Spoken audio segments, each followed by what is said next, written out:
Wellness, beautiful beings. This is Rashida Silvertree. Welcome to my channel, my space, my place. May this message find you well and whole. Today's topic, we're going to start off with food. As promised in my monthly post for July, I mentioned that I would, talk about certain topics, and food being one of them, and food fasting would be one of them. So, before we get into the whole section of food fasting, and that will be coming up in other videos, I wanted to talk about an observation that I've had for about a decade now. My relationship with food, I've never really been a foodie per se. I'm someone that I've always loved flavor, right? I grew up in an ethnically, black home, black American home. So I grew up with a lot of flavor. I learned how to cook from my grandmother. Shout out to my mom.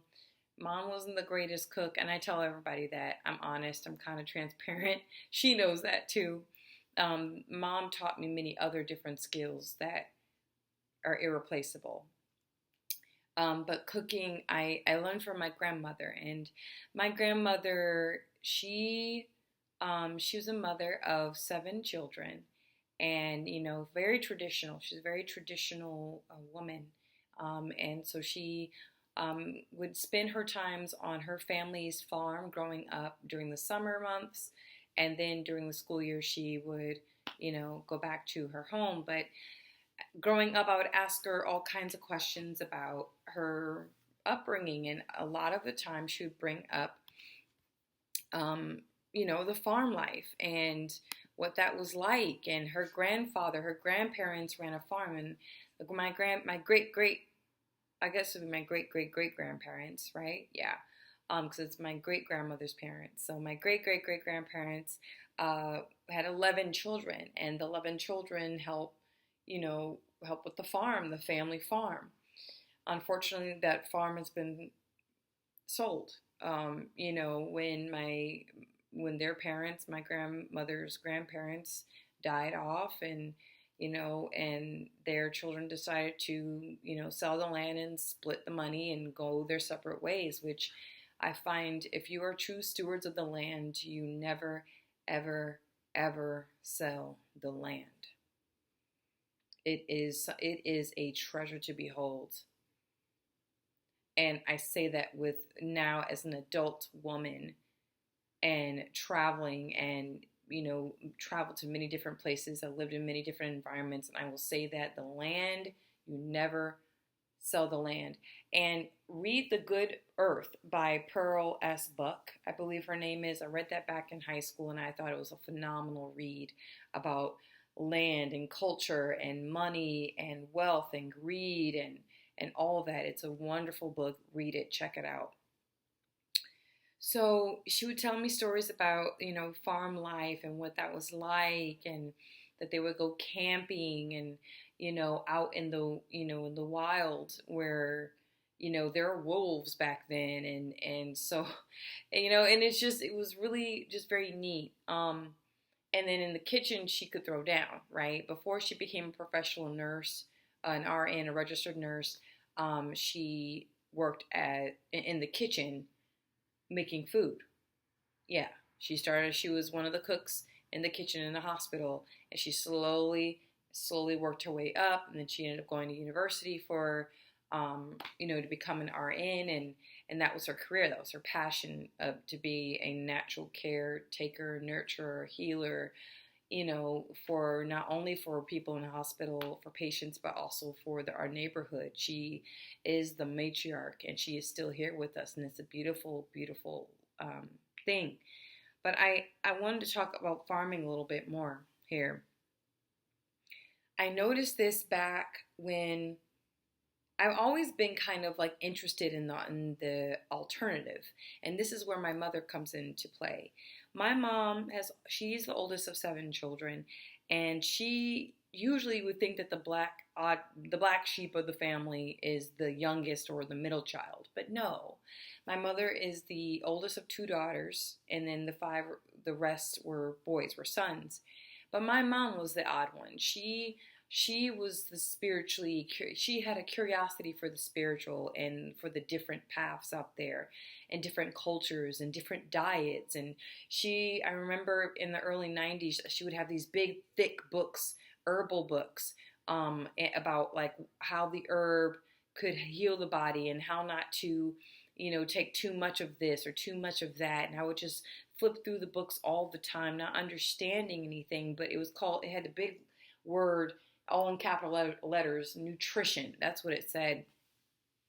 And I would just glance over that, and then she would take us to the health food store with her a lot of the time. And walking into the health food store, it always had a weird smell, an odd smell. It didn't smell like, processed foods. Walking into a restaurant, when you smell the seasoning salts and cooked meat and fried, foods. No, it smelled herbal and fresh, and it was very pungent. And I remember that growing up, and she would have us try different things. She would try different herbs and spices that we weren't really accustomed to growing up, but she would have us experiment anyway. And no, so she wasn't an alchemist in the kitchen per se. Well, no, she was, but not in the sense where her food was like exceptional. Like a chef's kiss. It was more of nutrition. And she would juice. She would juice vegetables. She would have us drink juiced vegetables, not a lot of smoothies. She'd have us take a lot of minerals, like cod liver oil and things that really didn't taste good, but it really helped us growing up. So I don't remember getting sick too often as a child, especially as an adult. I don't anyway. I'm still getting over something I caught a couple of weeks ago, but it's on a rare occasion.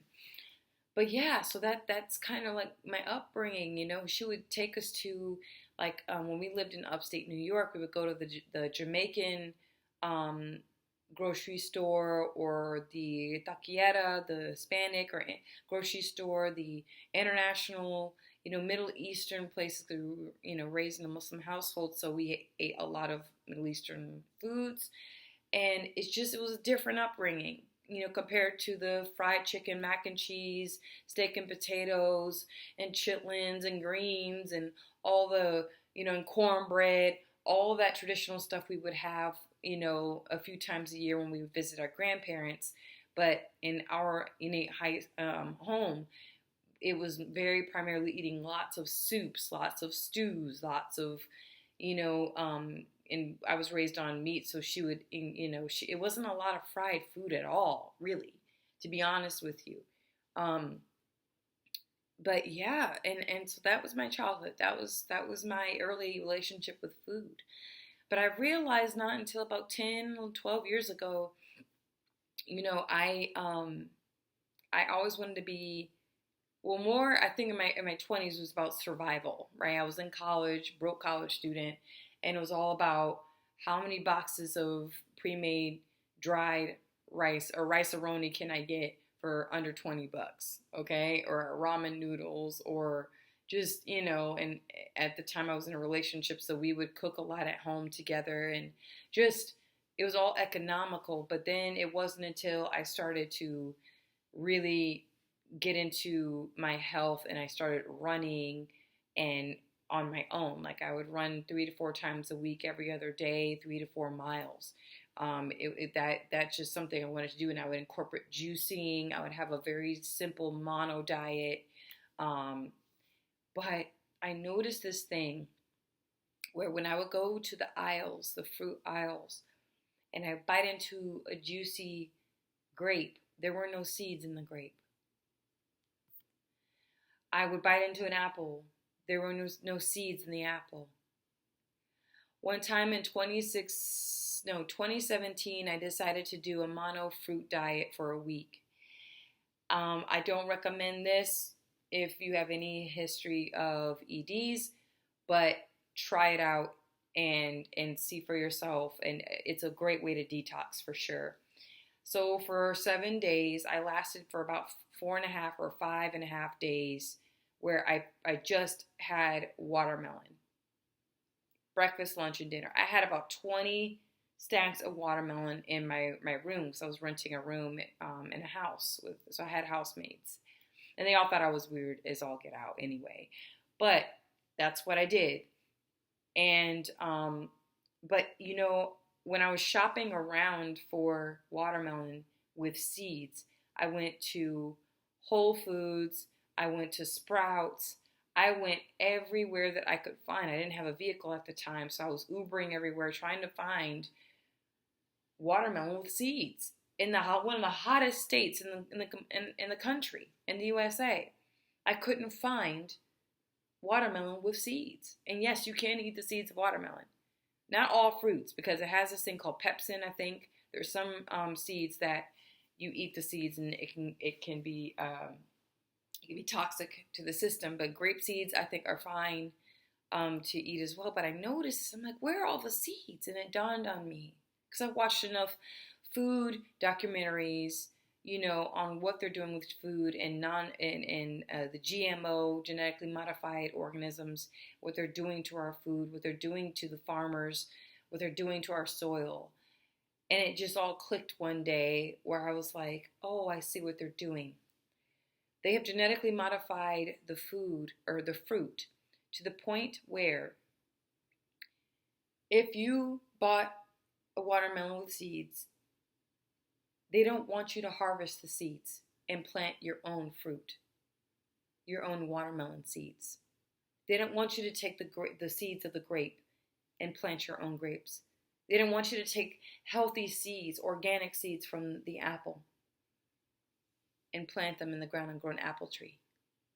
They want you to be completely they want you to be completely dependent on the fake ass food that they grow for you. The fake food, which has lower nutrients. You have to spend more money and eat more of the fruit to receive the nutrients that you would get from one or two or three, apples or oranges.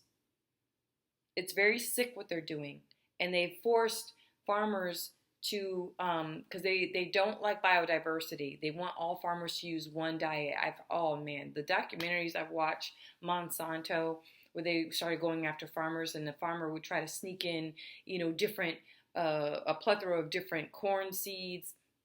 And so Monsanto would take samples of the farmer's seeds, and they would say, oh no, this isn't Monsanto. We're shutting you down. We're shutting your farm down because you're being dishonest and you're not selling Monsanto corn. We don't want any biodiversity. Biodiversity is a must for the long-term survival of life on this planet. Without biodiversity, if you have not monodiversity, but the same biological makeup, generation after generation after generation after generation, you actually increase the chances of being wiped out. Because all it takes is one viral or bacterial or fungal infection, and it wipes you out. That's why when you have a mixing of races and stuff like that, you actually increase biodiversity, genetic biodiversity in your child and in your bloodline. And I know there's some people who are race Puritans and they want to keep it in the race, keep pure blood. I don't vibe with that. That's a very weird way of thinking, and that's how you have autoimmune diseases and genetic diseases. You had cousins marrying cousins, marrying cousins, marrying cousins, marrying cousins, and at one point, siblings marrying siblings, cousins marrying cousins, uncles marrying nieces, aunts marrying nephews, and voila, you have sickle cell anemia.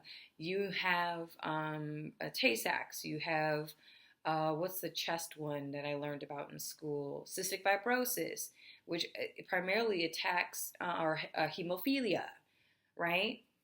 There's a whole royal lineage in Europe that was affected by the Tsar family, carried the hemophilia gene. Why? Because cousins married cousins. They wanted to keep the blood pure. When you use the same concept with food, you're setting yourself up for a really bad harvest that can ruin crops, it's mind-boggling how we're going along with this. It's a quiet war that's happening in the food industry. That is for sure. Tomatoes probably don't even have seeds anymore. Nothing has seeds anymore. Because they know there's some of us that know what's going on. We take those seeds, collect those seeds, and grow our own food. And you can say, well, what if those seeds are modified? I believe in the power of nature and the power and the spirit of Mother Earth and the planet and what she can do. The Earth is so old. She's billions and billions of years old. She'll be fine. She's probably not doing great with us, but she'd be great without us. And I'm not being pessimistic about that. It is what it is. Human beings have this. I think it's a part of a mental illness in our consciousness where nothing is enough. Someone with nothing wants more. Someone who has enough wants more, and someone who has more than enough wants more. We always want more, more, more, more, more, more. You have people especially in the Christian community, some mega churches they call it prosperity Bible, prosperity preaching, meaning that they base the level of how much money you have in your wallet. It says how wealthy you are in spirit. So if you're not doing well financially, that means your faith in God is in trouble, and you don't believe enough. Or if you don't give to the church enough, you're going to suffer financial hardship because you're not being generous. Your tithe isn't enough.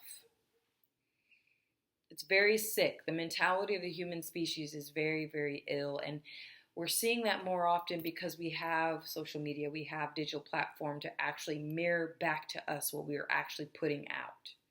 But the food is poisoned. It is.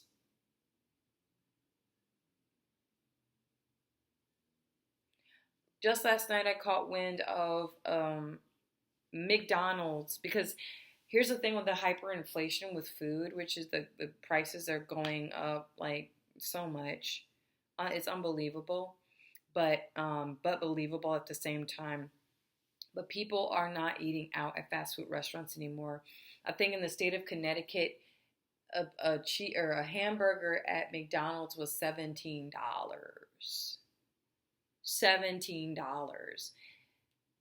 And that's not everywhere, but that says enough to where people are like, it costs more to eat out at a fast food restaurant. Let's just stay in and eat. And that's what people are doing. People are eating out less and staying at home and cooking more. And McDonald's, and I watched this, the CEO of McDonald's, CNN was interviewing him.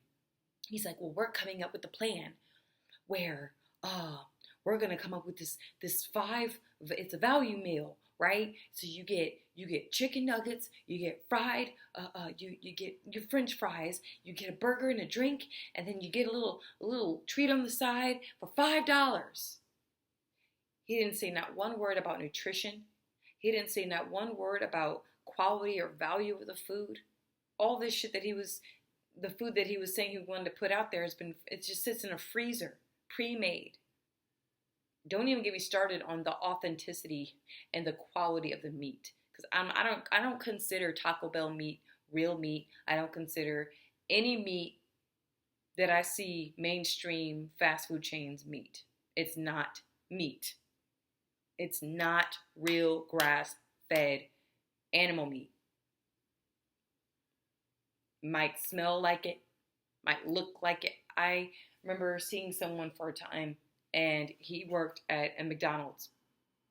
He would come home, and the smell,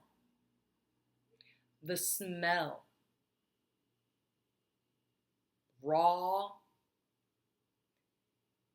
fake meat. It wasn't meat. It wasn't meat. Where have all the seeds gone? They genetically manipulated the food to the point where there are no more seeds. Like you purchase chips, you open up the bag of chips, you eat all the chips, The chips are gone, you throw away the bag. That's how they have our food, our fruit.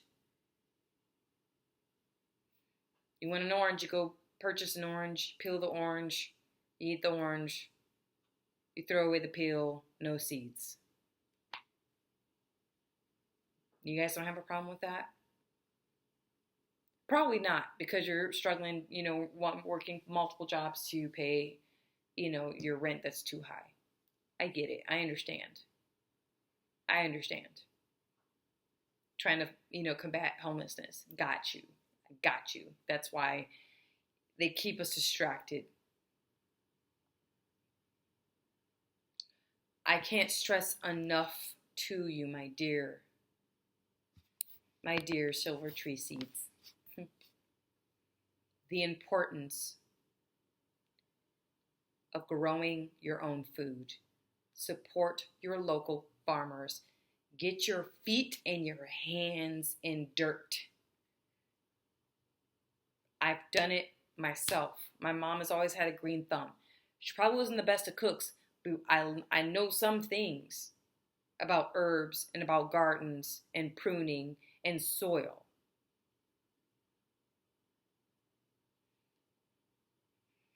I've traveled. I've worked on homesteads and farms. It's hard work. People who romanticize living in a tiny house on a little homestead don't romanticize that way of living. Where Wi-Fi is glitchy, you got to make sure you have a water source. When things break down, you have to either know how to do it or have the funds to hire somebody to do it. You have to pay someone to drill another 200 feet down in your well so that you can get water. It's no joke. Homesteading's no joke. Our forefathers and our foremothers worked damn hard to survive if they didn't live in a city. Ooh, I think society, we have become soft. We have become soft. We have become soft.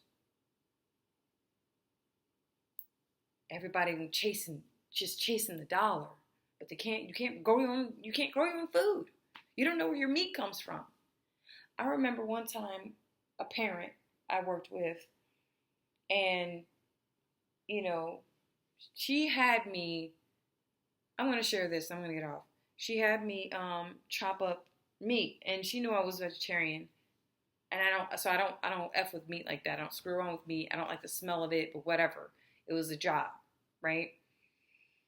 And so she was like, do this with the turkey meat. And I thought to myself, like, wow, how that's kind of inconsiderate. That's not cool that you'd have me do this. And even her, her significant other said something like, hey, why are you having her do that? That's not, she doesn't eat meat like that.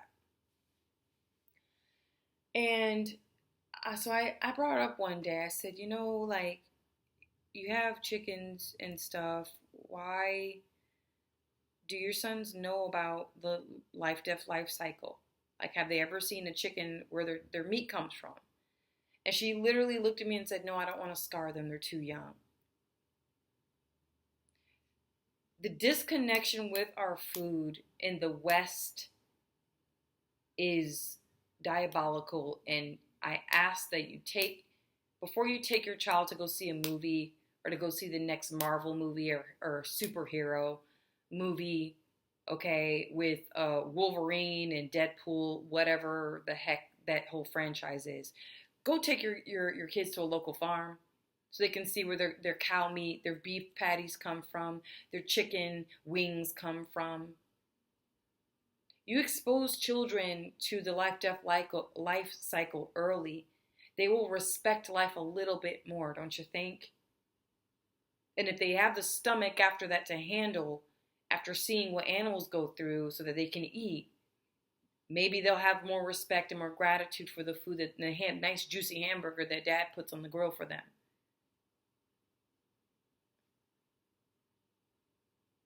Just saying, we need to stop being so disconnected with our food. Hey, here's an apple. Does it have seeds in it? No. Is it an apple? It tastes like an apple, looks like an apple. The texture is of an apple. It's sterile. It's not fertile fruit.